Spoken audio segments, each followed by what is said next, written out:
estamos sí, con este curso. ¿Ahí hubo alguna pregunta del chat o algo? No. Bueno.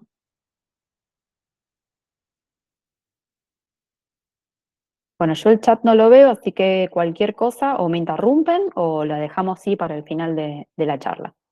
Primero, la primera parte la vamos a enfocar en un episodio de convulsión en el adulto, pero no en un estatus epiléptico, ¿sí? Las convulsiones en general son un motivo de consulta frecuente en la Guardia General. Fíjense que hasta un 1 o 2% de todas las consultas pueden ser por una convulsión. Y la gran mayoría, o sea, no la gran mayoría, pero un porcentaje importante de los casos en los pacientes adultos se trata de una primera convulsión. Entonces, en esa situación, nuestro objetivo principal es intentar identificar si esa convulsión tiene una causa, ¿sí? Ya sea algo estructural agudo, o sea algún proceso sistémico, ¿sí? Que esté generando la convulsión. Ese es el objetivo principal. Primero buscar eso y después hay que determinar cuánta probabilidad de recurrencia tiene esa convulsión, porque eso nos va a ayudar a decidir si necesitamos empezar el tratamiento con una droga antiepiléptica, ¿sí? Y el tratamiento de si tiene una causa subyacente, ¿no es cierto? Cuando hablamos de convulsión, ¿sí? De lo que estamos hablando es de una descarga, ¿sí? Hipersincronizada de las neuronas de la corteza cerebral, y que eso genera un cambio en el comportamiento. Manifestaciones clínicas de esa hipersincronización de las neuronas son muchas, ¿sí? Pero básicamente a nivel cortical lo que sucede es esto. Y cuando tenemos un paciente en guardia, ¿sí? Lo que nos podemos estar preguntando es, ¿esta convulsión es sintomática aguda? ¿Esta convulsión es no provocada? ¿Tenemos una epilepsia? Todo esto nos va a ayudar, sí, a definir el tratamiento de los pacientes. ¿De qué hablamos cuando hablamos de convulsión sintomática aguda, sí? Es cuando tenemos una causa que la está generando en el momento, un trastorno agudo, que puede ser algo sistémico, ¿sí? Y dentro de lo sistémico, los más frecuentes sí son los trastornos metabólicos, y dentro de eso más que nada las hipoglicemias, ¿sí? Las hiponatremias, las abstinencias al alcohol o a drogas, fundamentalmente a benzodiazepinas y a drogas de abuso, o alguna injuria neurológica cerebral aguda, ¿sí? Un accidente cerebrovascular, ya sea isquémico, hemorrágico, un traumatismo de cráneo, una infección, cualquier cosa que esté afectando ahora en agudo el sistema nervioso central. Eso es una convulsión sintomática aguda. Y obviamente que el riesgo de recurrencia existe mientras la causa que la generó se mantenga activa, ¿sí? Entonces, mientras esa causa que genera la convulsión sintomática aguda esté activa, el riesgo de recurrencia de esa convulsión siempre existe. ¿De qué hablamos cuando hablamos de convulsiones no provocadas? Es cuando o no encontramos una causa evidente, ¿sí? O hay una lección preexistente del sistema nervioso central o un trastorno progresivo del sistema nervioso central, que es lo que lo puede estar generando, pero el trastorno ya viene de antes, ¿sí? Por ejemplo, una persona que tuvo un ACV hace unos meses, hace unos años, o un trauma de cráneo hace un tiempo atrás, pasó el tiempo y después hace convulsiones, ahí estamos hablando de no provocadas, ¿sí? Porque la injuria esa es crónica, es algo viejo, ¿sí? O también los trastornos degenerativos, por ejemplo, no sé, cualquier trastorno neurodegenerativo, como ser un Alzheimer, por ejemplo, son convulsiones no provocadas, ¿sí? Y muchas veces estas, como yo les digo, que cuando el paciente tuvo una injuria vieja, como una ACV o un traumatismo, voy despacio porque sé que es un tema complejo y estoy intentando que se entienda. Cuando la injuria es vieja, también se llaman convulsiones sintomáticas remotas, ¿sí? Y estas tienen mucho riesgo de recidiva, o sea, de derivar en una epilepsia, ¿sí? ¿Y cómo definimos epilepsia? Epilepsia es cuando tenemos al menos dos convulsiones no provocadas que ocurren con más de 24 horas de diferencia, ¿sí? O cuando hay una sola no provocada, pero la probabilidad de recurrencia es similar, ¿sí? A las dos, aunque si existiesen dos convulsiones no provocadas. El ejemplo, las sintomáticas remotas, ¿sí? o cuando el paciente ya tiene un diagnóstico de un síndrome raro, estos de epilepsia, que son los que estudian en neurología o en pediatría. ¿Cómo se puede manifestar una convulsión? ¿Sí? En general se van a clasificar según dónde inicia la actividad eléctrica, ¿sí? Entonces, a grosso modo, se clasifican en generalizadas, cuando está afectada toda la corteza cerebral, o focales, cuando tienen un inicio en una zona de la corteza cerebral.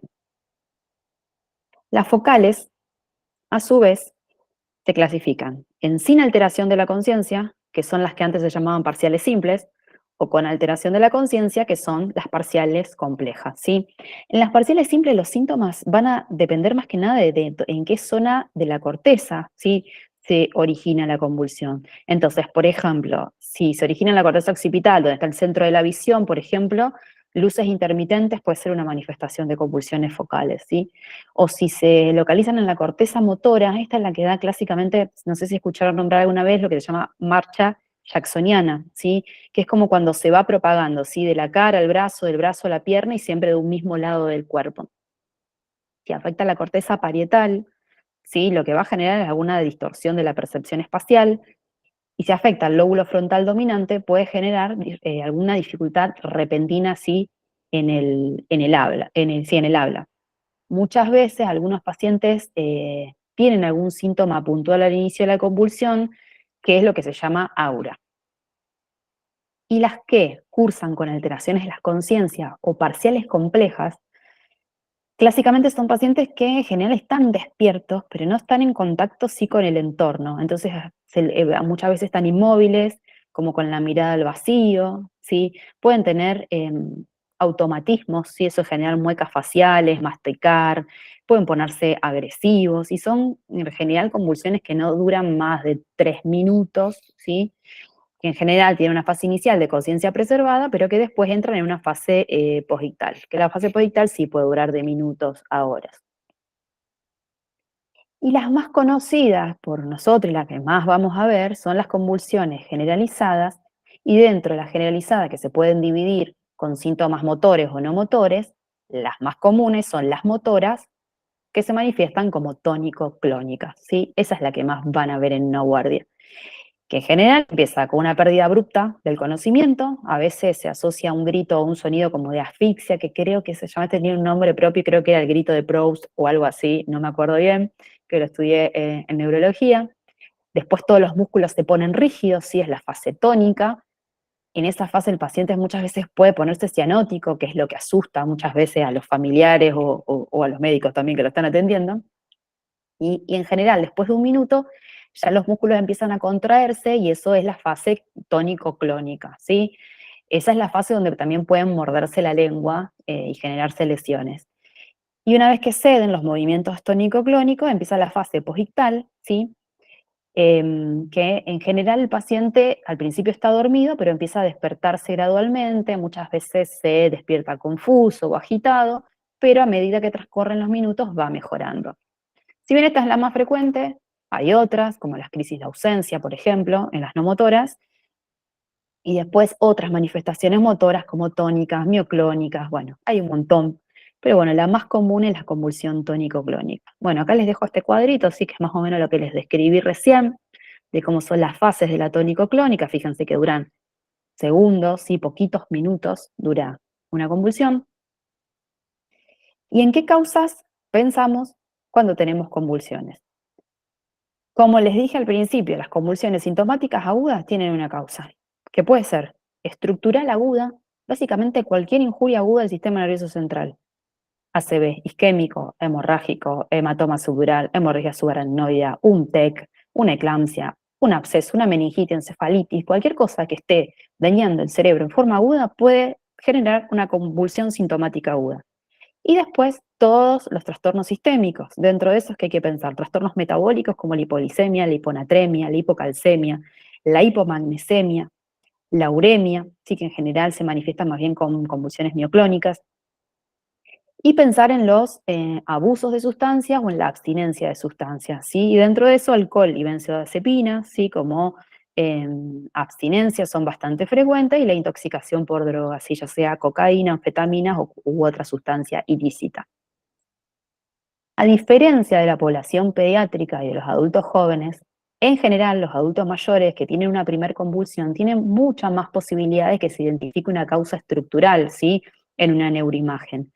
Esto en los chicos no es frecuente, ¿sí? Pero en los adultos sí, tiene una mayor posibilidad de tener un daño estructural que esté generando una convulsión sintomática aguda.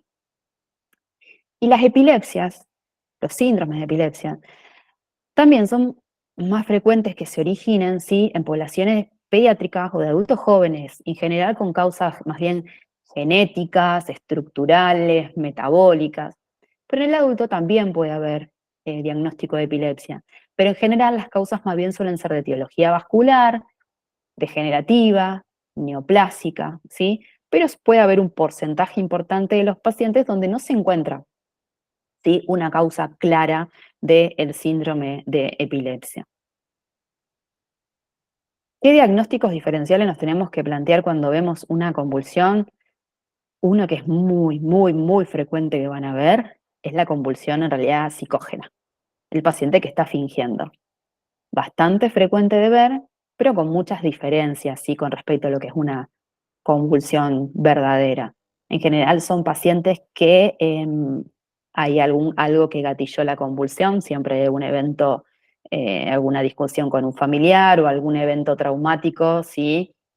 Que desencadenó el cuadro. En general suelen ser mucho más prolongadas, no son convulsiones que duran poquitos minutos. Cuando les queremos abrir los ojos nos hacen fuerza para cerrarlos, los movimientos son diferentes. Lo hacen con público, ¿sí? En general no hacen estos cuadros si están solos o solas. Así que bueno, ayuda un poco también a hacer los diagnósticos diferenciales. Otra cosa que hay que pensar es el síncope, sí, pero el síncope en general es una pérdida transitoria de la conciencia y en general tiene síntomas prodrómicos bastante em, fáciles de reconocer, ¿sí? El paciente cuando está por tener un síncope se empieza a poner sudoroso, ve borroso, no escucha bien, se pone pálido hasta que pierde la conciencia, ¿sí? Un ataque isquémico transitorio, una migraña con aura, son todas enfermedades que pueden dar estos síntomas transitorios del sistema nervioso central, pero bueno, una IT no se va a presentar como una convulsión tónico-clónica, sí, sí se puede manifestar con algún determinado, como si fuese una convulsión, sí, focal. Lo mismo la migraña con aura. Y el ataque de pánico también puede llegar a confundirse en algunas cuestiones, pero bueno, es bastante diferente. Entonces, ¿qué objetivo nos tenemos que plantear cuando tenemos un paciente con una convulsión?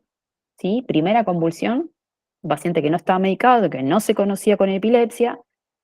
¿Qué nos tenemos que plantear? Primero, buscar la causa. En los adultos siempre hay que buscar la causa, y yo con esto insisto bastante. No es como la población pediátrica. Acá siempre en general hay una causa que lo puede estar gatillando. Una vez que determinamos la causa, lo que podemos evaluar es la posibilidad de recurrencia que tiene esa convulsión. Y esto nos va a ayudar a decidir si vamos a iniciar tratamiento con anticonvulsivantes y tratar la causa subyacente. Entonces, cuando le hacemos la historia clínica, siempre hay que definir si se trata de una convulsión, como les dije, plantearse los diagnósticos diferenciales, interrogar si en alguna vez en el pasado le había pasado lo mismo, evaluar cualquier factor de riesgo subyacente, antecedentes familiares, medicamentos, ¿sí? Que nos ver la descripción del evento, porque si una convulsión focal sin alteración de la conciencia, el paciente la puede escribir sin problemas.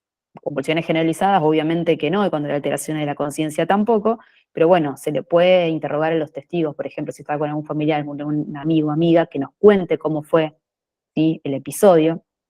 Lo característico de las convulsiones es que en general tienen un inicio clínico que es bien claro, que es abrupto, que los síntomas progresan rápido en segundos y que terminan espontáneamente en 2 o 3 minutos, ¿sí?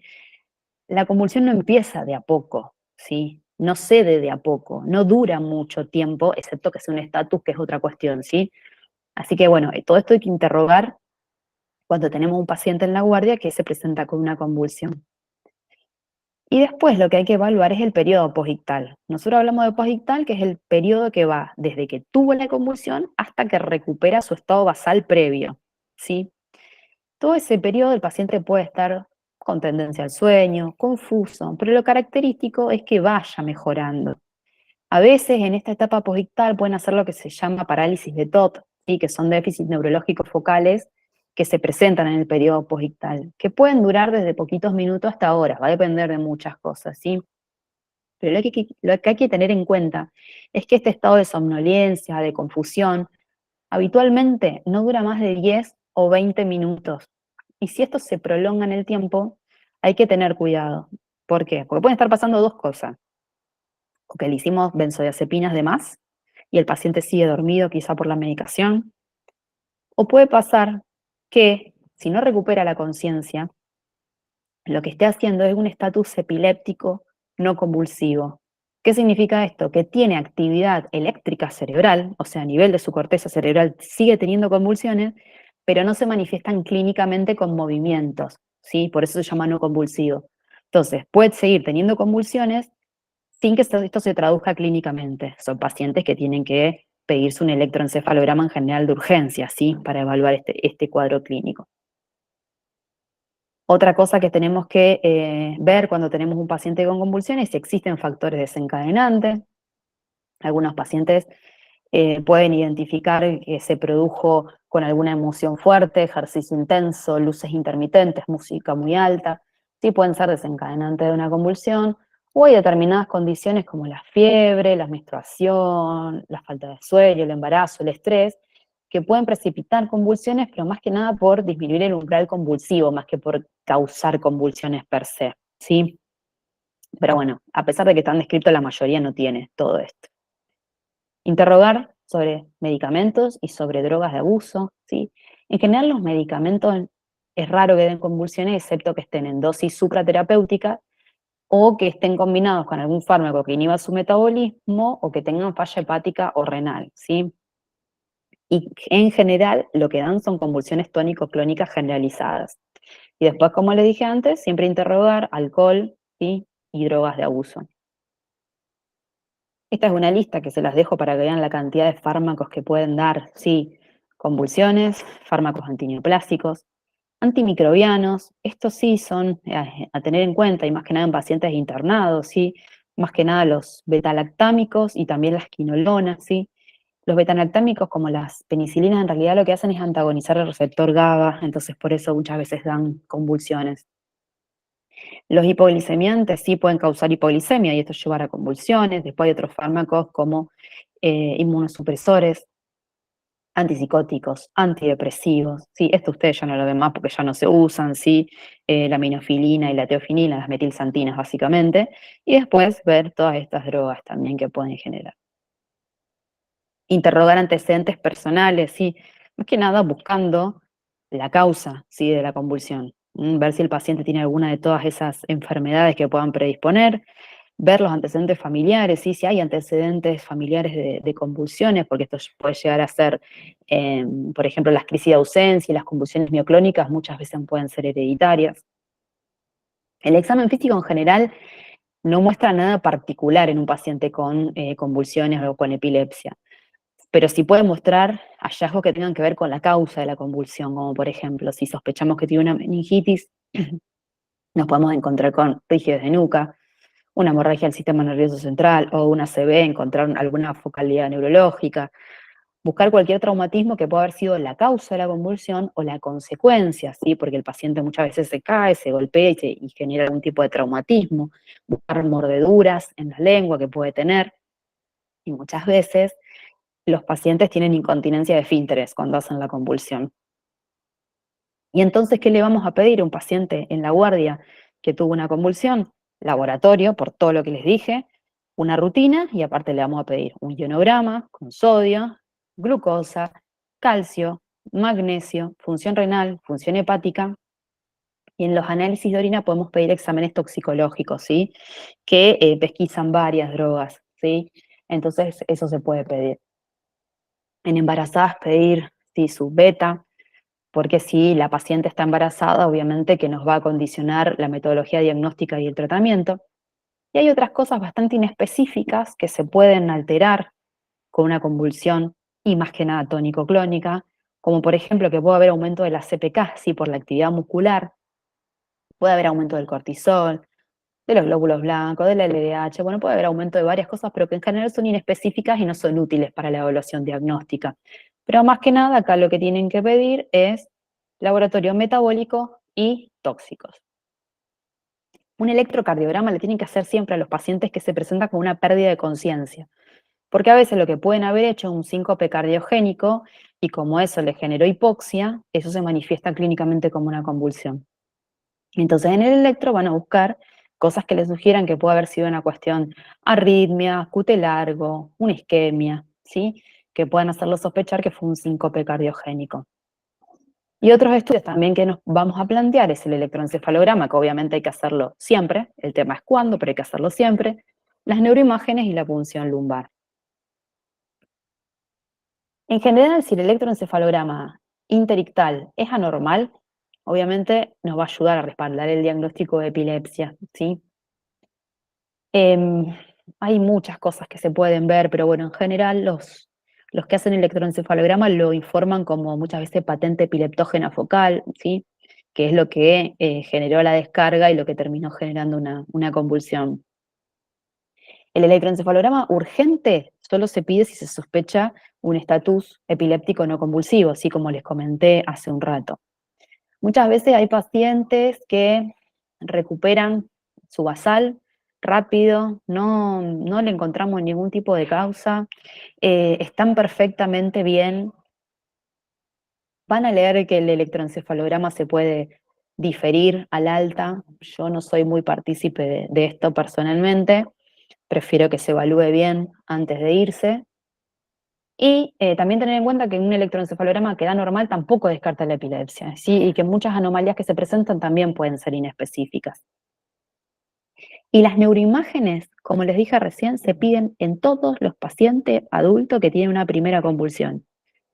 Urgente la pedimos si tiene algo que nos haga sospechar que tiene una lesión intracraneal, por ejemplo, que tenga un déficit focal nuevo, que tenga alteración de la conciencia, fiebre, cefalea, una crisis de inicio focal, que tenga antecedente de traumatismo del cráneo, que tenga antecedente de una neoplasia maligna porque puede tener una metástasis, que tenga antecedente de inmunosupresión, por ejemplo, un HIV tranquilamente puede tener una toxo cerebral, un etilista más que nada porque muchas veces hacen hematomas subdurales, o un paciente anticoagulado con un trastorno hemorrágico, que son pacientes que pueden haber hecho un ACV hemorrágico.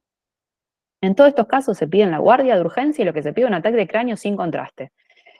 Esa nos alcanza para pesquisar lo más agudo y lo más urgente. Después, si ahí no aparece nada, o si necesitamos caracterizar mejor la lesión o lo que fuere, pasamos, sí, a una resonancia. Pero bueno, en agudo y ante la urgencia, lo primero que siempre se pide es un ataque de cráneo sin contraste, porque está disponible en la mayoría de los centros, porque se hace rápido, en 5 minutos ya está hecho. En cambio, la resonancia es más difícil de conseguir porque no está en todos lados, lleva más tiempo hacer el estudio, así que siempre lo mejor de inicio, o lo más simple, es una tomografía. Y la punción lumbar en realidad solo se hace si sospechamos que hay alguna infección, si el paciente tiene fiebre, si tiene rigidez de nuca, mucha cefalea, o algún otro trastorno meningio alternativo como puede ser un cáncer de la leptomeninge.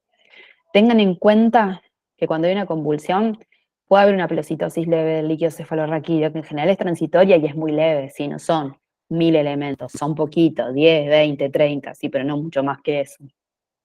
Pero tengan en cuenta que si ustedes sospechan una infección y el paciente hace una convulsión, es una indicación de hacer tomografía previo a la PL, ¿sí? Que creo ya lo vieron en la clase de meningitis de la vez pasada, ¿sí? Convulsión y meningitis es indicación de primero hacer una tomografía y después hacer la PL. Y acá vamos en cómo manejamos estos pacientes, que es también lo que genera mucha duda. En general, la mayoría de las convulsiones estas simples, en 2 minutos, 3 minutos ya respondieron. Esos pacientes no requieren la administración ni de una benzodiazepina ni un medicamento anticonvulsivo en agudo para que ceda la convulsión, ¿sí?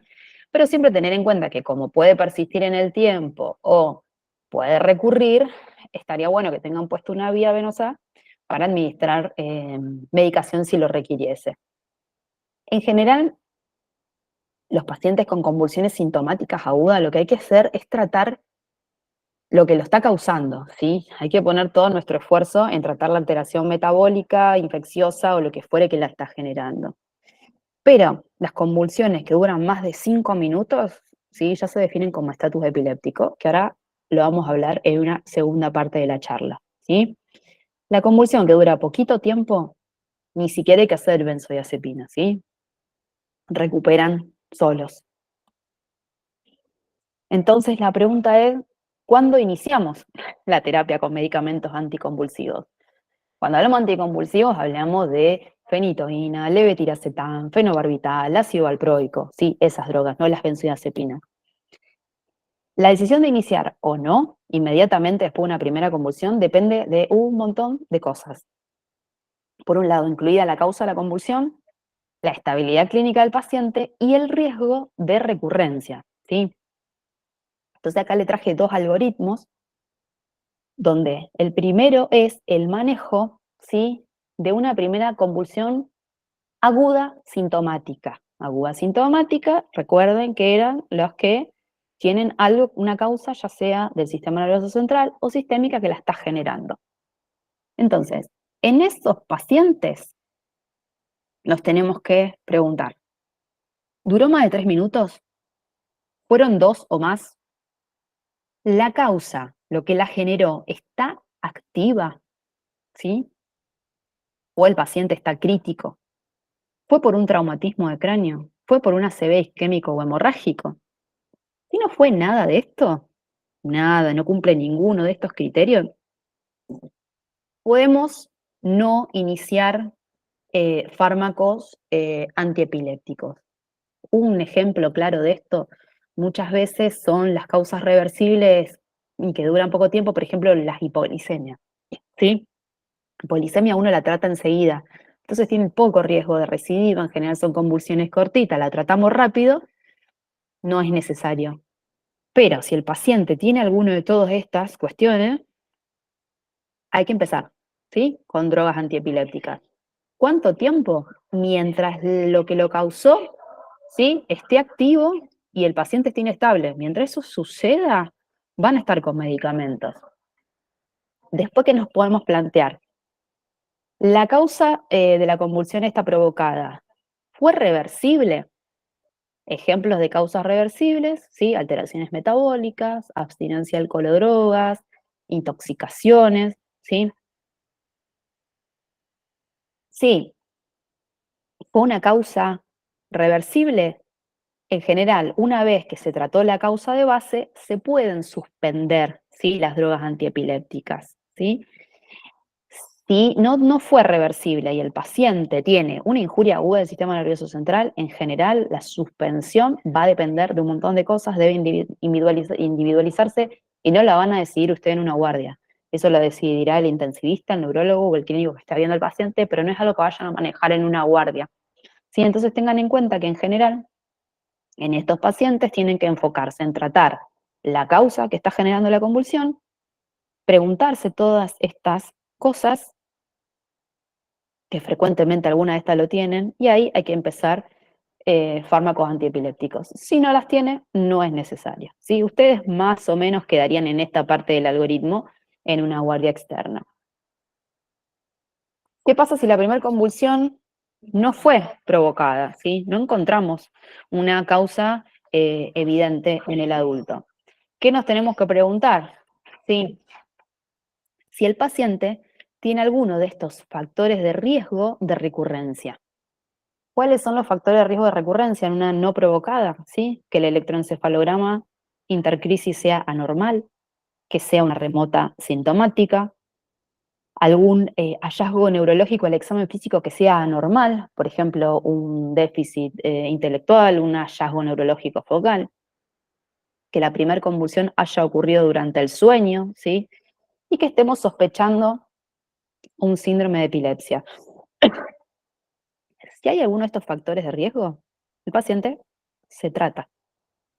Si no hay ninguno de todos estos, podríamos no tratarlos. Entonces, si el paciente no repite convulsiones, no se trata. Ahora sí la repite y hace una segunda, y ahí ya se definiría como epilepsia, sí necesitaría tratamiento. ¿Qué pasa acá? Fíjense que ustedes necesitan de todo esto que no tenga estos factores de riesgo. Y dentro de esto, fíjense que está el electroencefalograma. Ustedes muchas veces en la guardia le van a hacer laboratorio, no le encuentran la causa, no tienen un antecedente que lo justifique, le hacen la tomografía, es normal y no le encuentran la causa. Pero a lo mejor en la guardia en el momento no tienen el electroencefalograma. Un consejo, por más que no le empiecen medicación, porque a lo mejor no le encuentran una causa evidente, no le encuentran factores de riesgo, esperen a que lo vea un neurólogo o neuróloga y le haga el electroencefalograma antes de mandarse a mandar de alta a alguien que ustedes no están 100% seguros o seguros. A lo mejor es mejor que pase una noche en una guardia hasta que el otro día lo pueda ver un neurólogo y evaluar, a mandarlo a la casa, que haga una convulsión de nuevo, que esa convulsión derive en un estatus, ¿sí? Y ahí sería más complicada la historia, ¿sí? Bueno, ¿y cuándo internar en una sala? Positales prolongados, estatus convulsivo, una enfermedad aguda, ya sea sistémica o neurológica, que requiere algún tipo de evaluación o tratamiento adicional. Y siempre, bueno, cuando el paciente se va a ir de alta, educar, ¿sí? Tener en cuenta que hay actividades que pueden ser de riesgo para los pacientes, como bañarse en la bañera, por ejemplo, el lugar de donde más se ahogan los pacientes epilépticos, nadar solo, trabajar en altura, operar maquinaria pesada, no sé, conducir vehículos de pasajeros, sí tienen que tener cuidado con todas esas actividades. Y todo eso al paciente le genera pérdida de la independencia, de la autonomía, de la autoestima. Entonces, bueno, son pacientes que muchas veces necesitan un apoyo así psicológico. Y entonces, como para concluir con la primera convulsión en el adulto. Primero, plantearnos si se trata de una convulsión, ¿sí? Si se trata de una convulsión, buscar la causa. Siempre en una guardia, indagar antecedente, historia clínica, examen físico, laboratorio, tomografía y electroencefalograma. A veces no se lo van a poder hacer en el momento, lo van a tener que dejar hasta el otro día que se pueda hacer, ¿sí? ¿Se trata? La gran mayoría sí. Las que no se tratan son cuando tienen, como les dije antes, una causa reversible, ¿sí? Y que ya la causa se dio y la tratamos, ¿sí? La mayoría del resto en general, o por factores de riesgo, o porque lo que la genera persiste activa, necesitan, sí, tratamiento. Cuando hablamos de esto no hablo de benzodiazepinas, ¿sí? Sino hablo de drogas anticomiciales. La más conocida y la más usada es la fenitoína, ¿sí? Más o menos 100 miligramos cada 8 horas es la dosis, ¿sí? Levetiracetam es otra, que pueden usar como máximo hasta 3 gramos en el día, ¿sí? Muchas veces empiezan con 500 gramos, miligramos cada 12 horas, ¿sí? Son opciones que se me ocurren ahora de tratamiento. Lo ideal muchas veces es esperar a que lo evalúe el neurólogo. Si el paciente está estable, que lo evalúe el neurólogo o la neuróloga y que decida. Bueno, ¿quieren que cortemos y vamos a esto o sigo con la otra y después hacen las preguntas al final?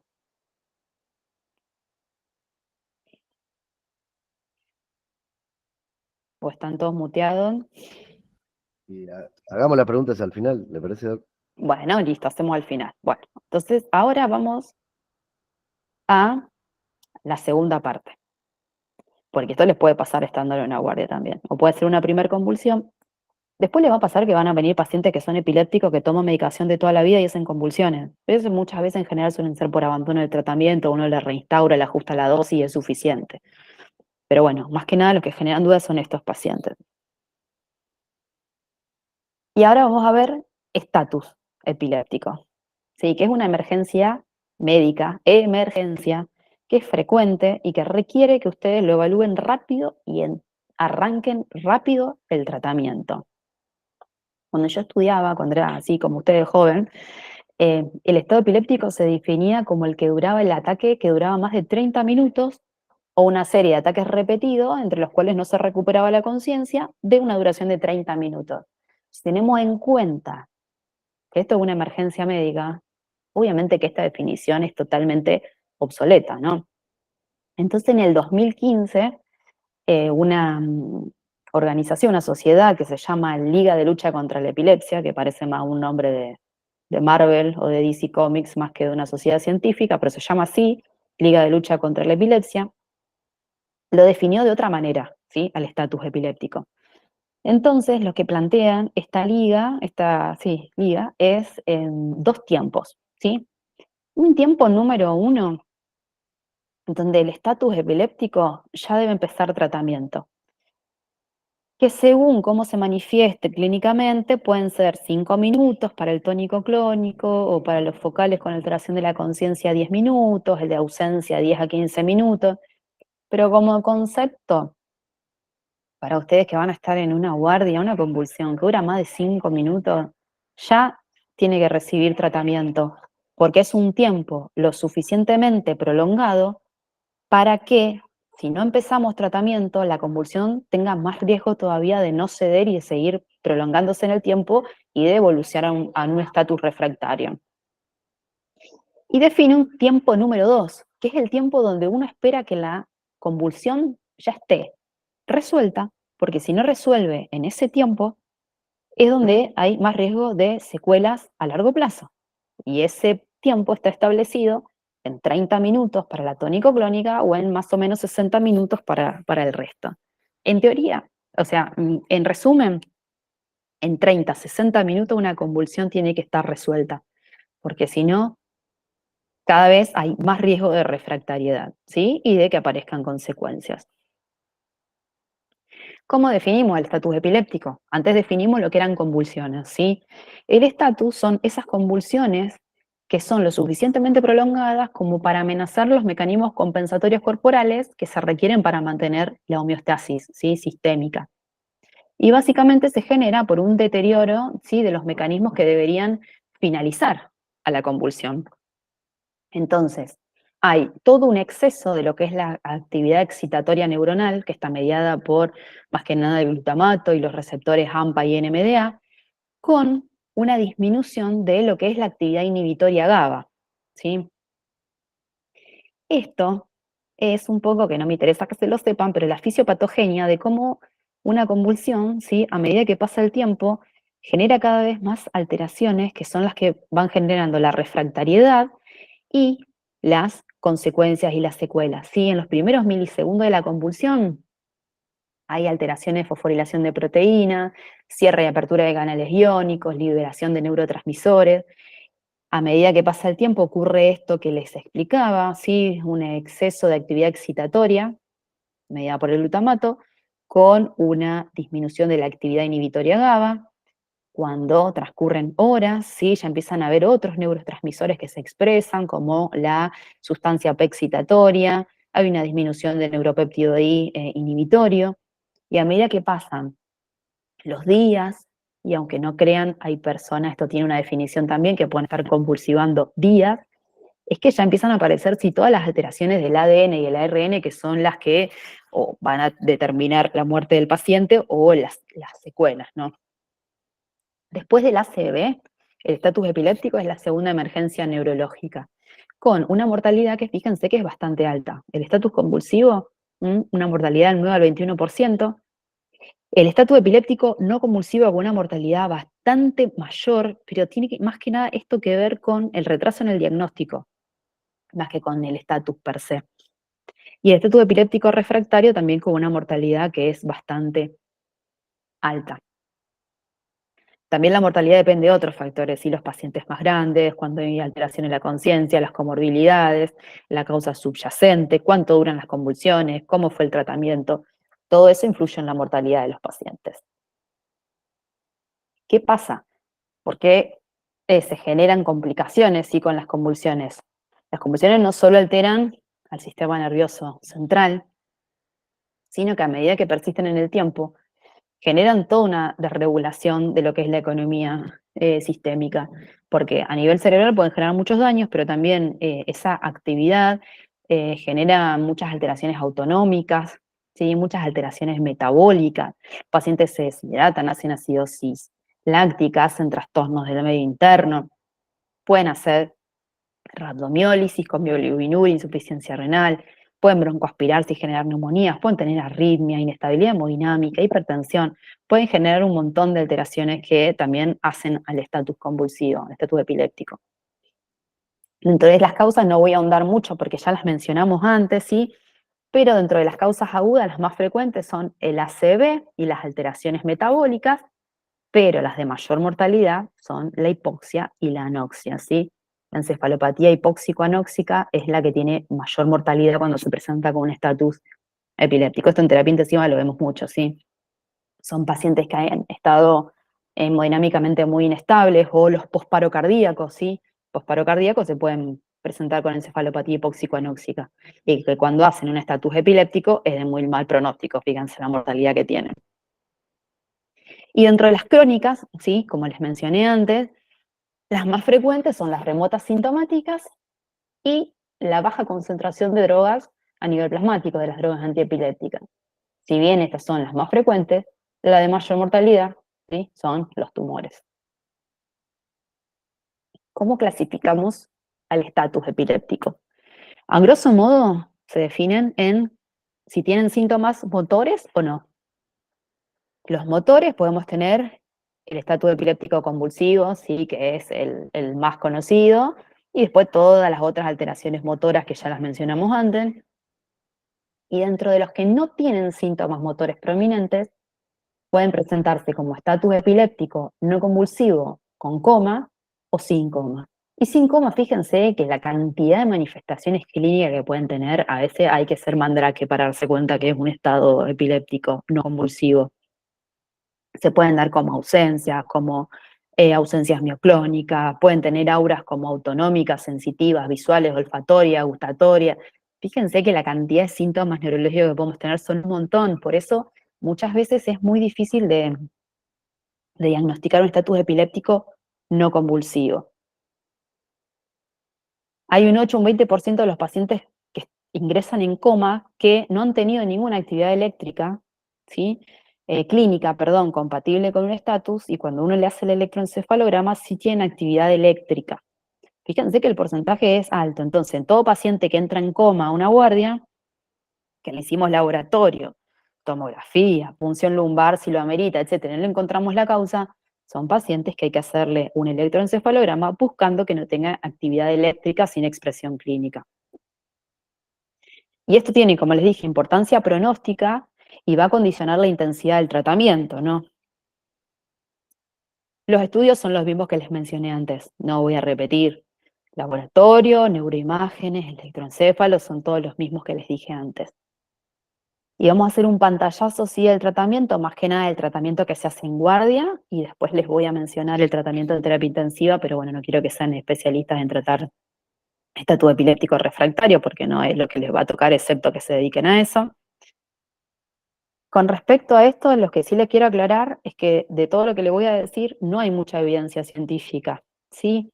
Porque al tratarse de una emergencia, muchas veces los estudios no son tan fáciles de hacer, entonces no hay mucha evidencia sólida que lo justifique, ¿sí? Pero sí hay guías y hay consensos de cómo se manejan estos pacientes. Hay que tener en cuenta que en los primeros 30 minutos, en general, el 80% de los estatus responden al tratamiento. Hay un 20% que no, y son los que se llaman refractarios, que ahora después se los voy a mencionar. ¿Cuándo iniciamos el tratamiento? A los 5 minutos. 5 minutos que el paciente está teniendo convulsiones, ya se tiene que estar tratando. El objetivo es que cese la actividad comicial, prevenir la recurrencia y tratar la causa subyacente si es que existe. Antes se clasificaban en primera línea, segunda línea, tercera línea, cuarta línea de tratamiento. Hoy por hoy esto ya no es más así y se clasifican como terapia de emergencia inicial, que eso básicamente son las benzodiazepinas, la terapia urgente de control, que son las drogas antiepilépticas, y después, si esto no funciona, la terapia del estatus epiléptico refractario. El objetivo, que en 30 a 60 minutos de que empezó la actividad comicial, el paciente esté tratado, ¿sí? Si en 30 minutos yo no logro que sea la convulsión y ya le hice la benzodiazepina y le hice la droga antiepiléptica, es un paciente de manejo de terapia intensiva, ¿sí? Ahora después les explico cómo. Llega el paciente, lo trae la ambulancia, hace más de 5 minutos que está con convulsiones. Primero, lo protegen, le aseguran la vía aérea, le aseguran la estabilidad hemodinámica, le toman los signos vitales, le ponen una vía periférica, ahí nomás le sacan el laboratorio, le hacen una Q-check y a los 5 minutos de que comenzó la convulsión tiene que estar tratado. ¿Con qué? Benzodiazepina, ¿sí? Lo primero que le van a hacer es una benzodiazepina, pero al mismo tiempo ya van a comenzar con el tratamiento de una droga antiepiléptica. Y esto es una cosa que me preguntan siempre. Sí, le hice la benzodiazepina, ¿cuánto espera? No, cuando le hiciste la benzodiazepina, ya le tenés que estar preparando la droga antiepiléptica.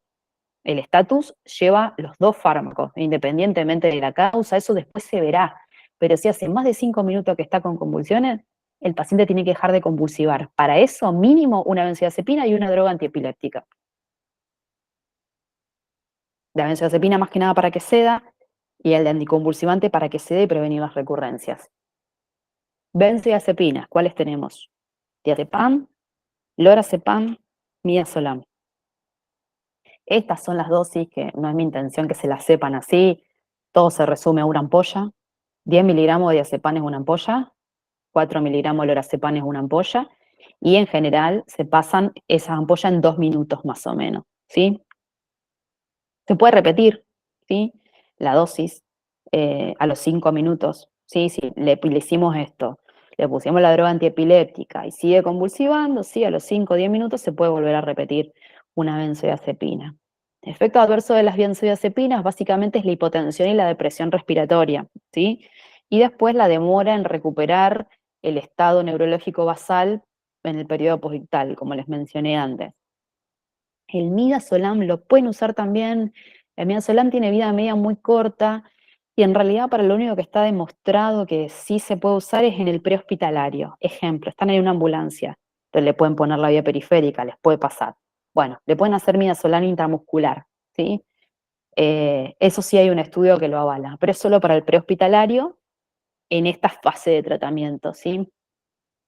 Si tienen que elegir, elijan lorazepam, porque el diazepam es muy liposoluble, ¿sí? Y como entra rápido al sistema nervioso central y corta rápido la convulsión, pero también sale rápido del sistema nervioso central y tiene más riesgos de recurrencias que el lorazepam. Si tienen todo, elijan lorazepam. Si no lo tienen diazepam, si están en la ambulancia y no le pueden poner una vía, le hacen 10 miligramos de midazolam. Bueno, estos son un poco los estudios que avalan también en lo del uso del lorazepam por sobre el diazepam, por esto que les comenté, pero bueno, no es mi intención que conozcan tampoco la literatura de esto. Y el que le decía, sí, del midazolam en el prehospitalario, ¿sí? 10 miligramos de midazolam en el prehospitalario podrían usarlo para tratar un estatus epiléptico.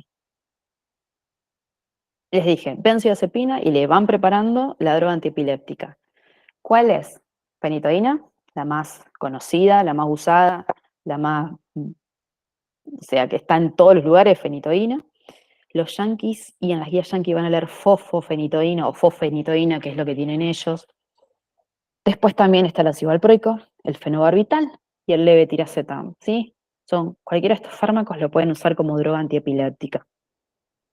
Como les dije, la fenitoína es la única que más me interesa que se aprendan. La dosis son 20 miligramos kilo, ¿sí? Que también se puede repetir una dosis adicional a mitad de dosis si es necesario. Y la velocidad de infusión son 50 miligramos minuto. ¿Por qué? Porque da mucha hipotensión y puede dar arritmias, entonces por eso se pasa más lento, ¿sí? Que los otros medicamentos. Supongamos que el paciente pesa 70 kilos por 20, son 1400 miligramos. Son 14 ampollas eso.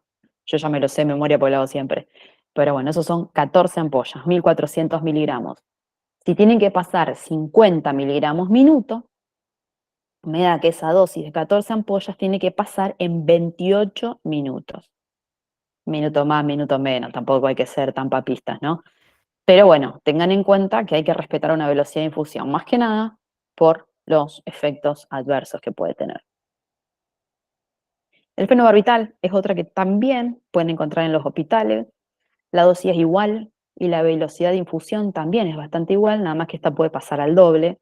O sea que esta podría pasar entre una dosis de 1400, podría pasar la ampolla también es de 100.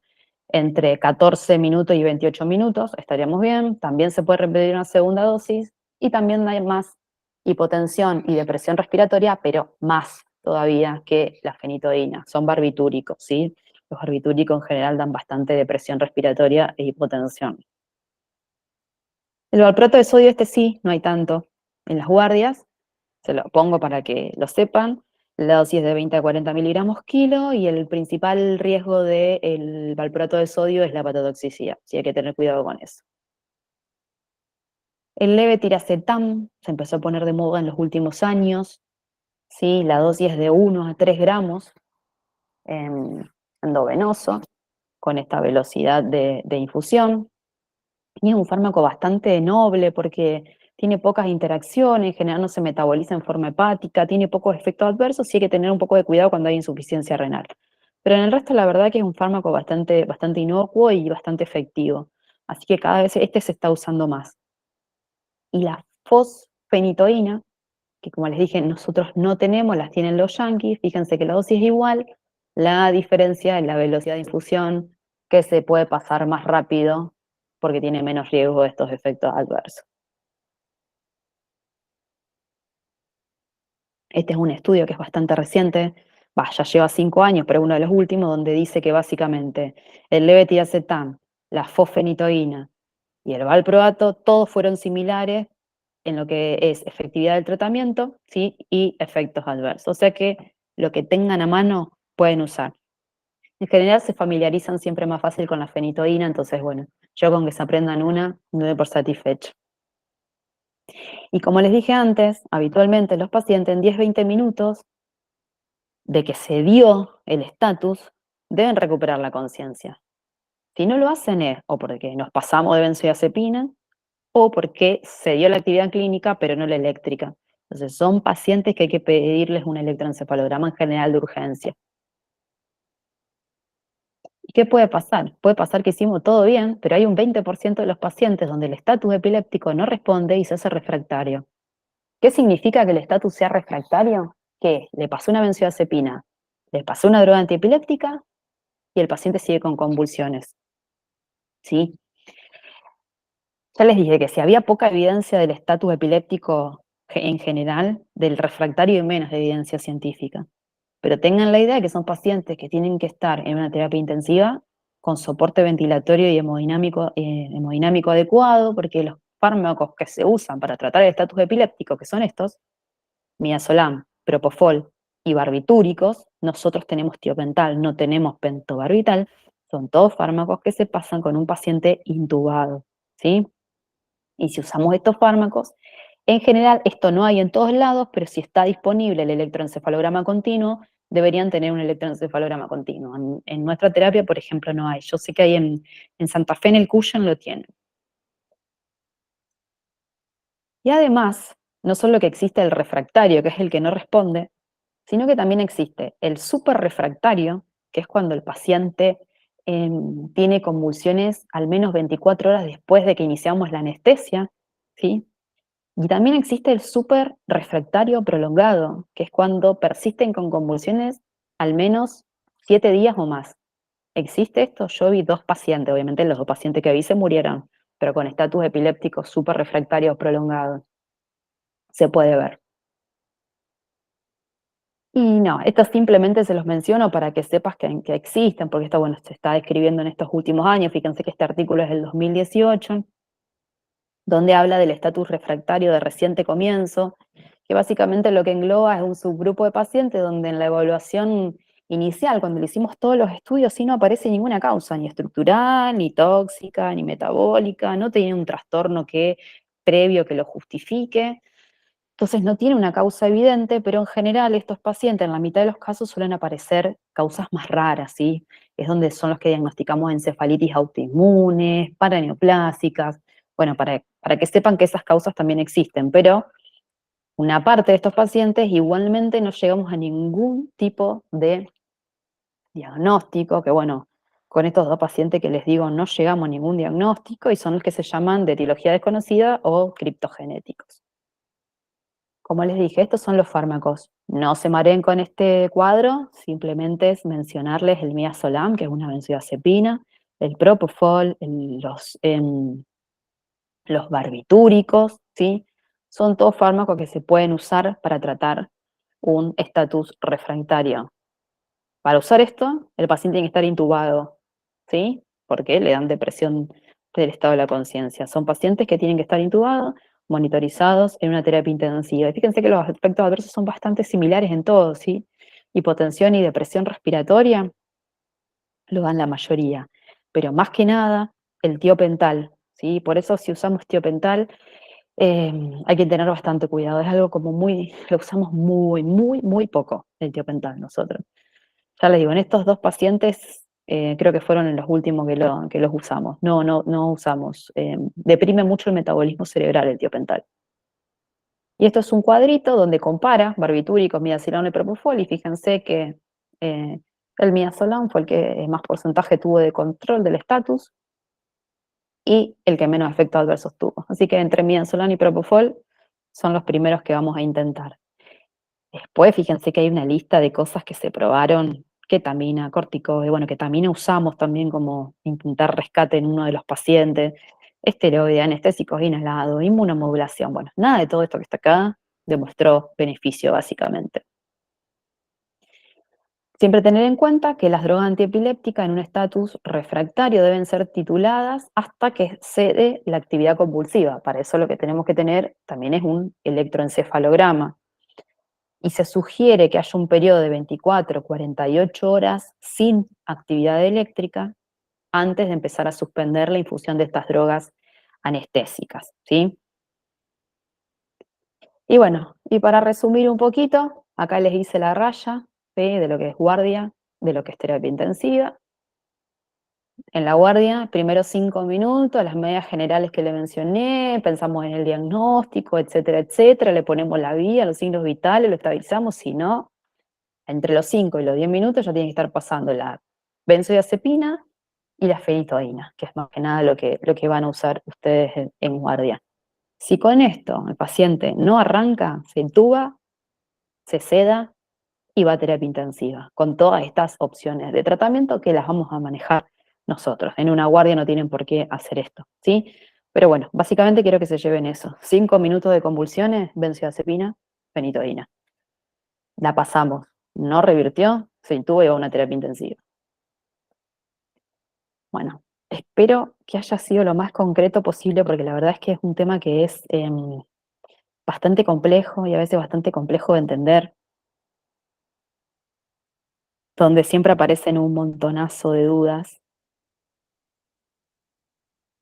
Así que bueno, escucho si Aunque me quieren preguntar algo, escribir en el chat, como quieran. a mí me quedó bastante claro todo, por lo menos el manejo lo importante a destacar. Sí, Mm. lo tendré que ver de vuelta al video, obviamente, para recordar algunas cosas. Sí, yo igual ahora después les paso el PowerPoint para que también lo tengan de machete. Pero bueno, lo que quise hacer es no volármela con cosas muy extrañas, porque después hay cosas que ni siquiera los clínicos y los intensivistas manejamos como causas raras y hay muchas cosas que son de los neurólogos. Entonces mi idea era que sea un manejo práctico para una guardia.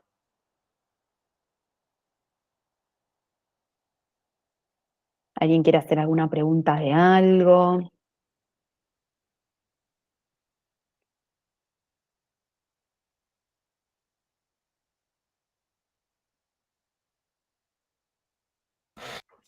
Yo tengo una pregunta, profe. Bueno. Vamos a suponer que tenemos una pérdida de conciencia y no sabemos que está posictal el paciente. O sea, Ujú.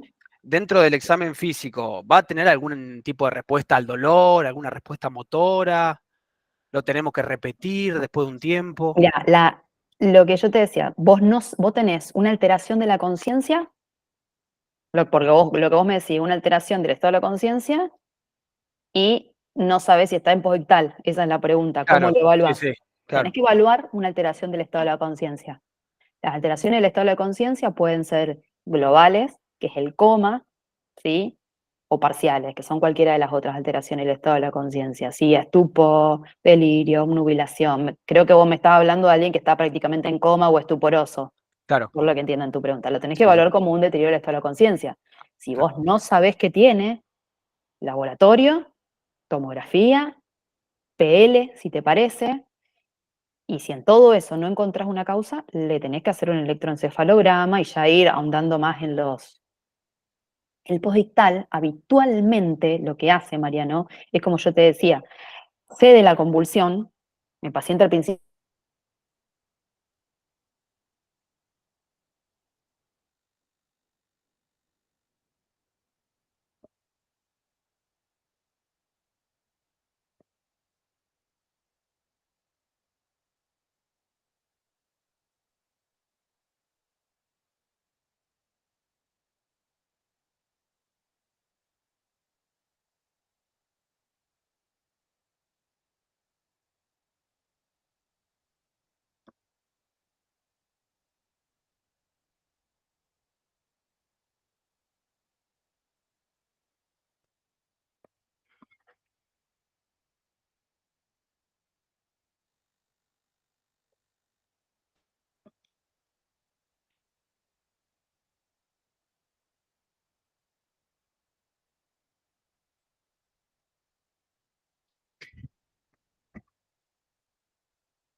Hola, ¿ahí me escuchan? Ahí se te escucha, profe.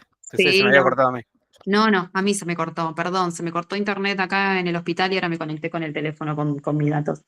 Perdón, no sé hasta dónde llegaste a escuchar, pero lo que yo te decía es que la evolución del postictal suele ser bastante similar en todos los pacientes. Que al principio sí, capaz que pueden estar estuporosos, comatosos, pero a medida que van pasando los minutos, lo normal es que vaya recuperando, ¿sí? A vos lo que te tiene que llamar la atención. Capaz que si vos lo agarraste apenas terminó la convulsión, lo pellizcaste, le hiciste dolor y no te responde nada, Claro, no pero reacciona. Claro. pasan un par de minutos y ya debería reaccionar, ¿sí? Si persiste ese estado, es donde vos también te tiene que llamar la atención. Y si vos no sabés, tenés que evaluar un deterioro del estado de la conciencia, Claro. con todo esto que yo te decía. Perfecto, gracias. No, de nada. ¿Alguna otra pregunta más? ¿O los mareé más o quedó muy claro? No, se entendió bastante, por mi parte. No. Yo Bueno, tenía una pregunta, profe. sí, Ignacio. En cuanto al estatus epiléptico, no, sí, o sea, sin convulsiones, Sí. aparte de una crisis de ausencia que se puede dar en un niño, ¿cuál podría Ujú. ser otro ejemplo? Coma, por ejemplo. Ajá. Coma, vos el estatus. Acá hay un juego de palabras, porque en realidad convulsiones en el idioma inglés es lo mismo que decir tónico clónico. Y ellos le dicen convulsiones a los tónico clónicos y usan otra palabra para decir convulsiones que tiene una traducción como decir crisis, ¿sí? Entonces, para ellos, convulsiones es el tónico clónico, por eso se llama así estatus epiléptico no convulsivo, ¿sí? Entonces, el estatus epiléptico no convulsivo puede ser cualquier otra manifestación que no sean movimientos motores. Una muy frecuente es el coma, ¿sí? Por eso yo les decía que en un deterioro del estado de la conciencia hacen toda la evaluación, no surge la causa electroencefalograma, ¿sí? Porque pueden estar teniendo actividad eléctrica. Y después, cualquier otro tipo de. Fíjense que cuando yo les mostré la lista, hay un montón de alteraciones neurológicas que pueden estar traduciendo un estatus epiléptico no convulsivo, que a veces es muy difícil darse cuenta que es una convulsión. Bueno, la ausencia es una, por ejemplo, pero después pueden tener eh, trastornos sensitivos, sensoriales, auditivos, visuales, ¿sí? Que si persisten en el tiempo, les sugiere algo neurológico, pero no es tan fácil darse cuenta que es una compulsión. Por eso hay que hacer toda la batería de estudios que yo les mencionaba. Ante un paciente con un síntoma neurológico nuevo que no sabemos que tiene. Bueno, gracias. No, de nada, Ignacio. Te va a pasar, porque nos pasa a todos igualmente, que igual lo más frecuente es el tónico clónico, por lejos. Y después, bueno, puede ser el deterioro de la conciencia. El paciente en coma también puede ser otra cosa. Ya las otras cosas son bastante más raras y bastante más difícil de darse cuenta.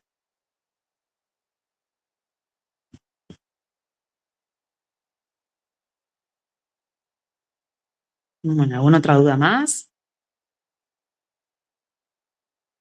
Bueno, si no hay dudas, el jueves a las 18 horas, Gustavo Breidot, que es hematólogo, les va a dar la clase de trastornos hemorrágicos.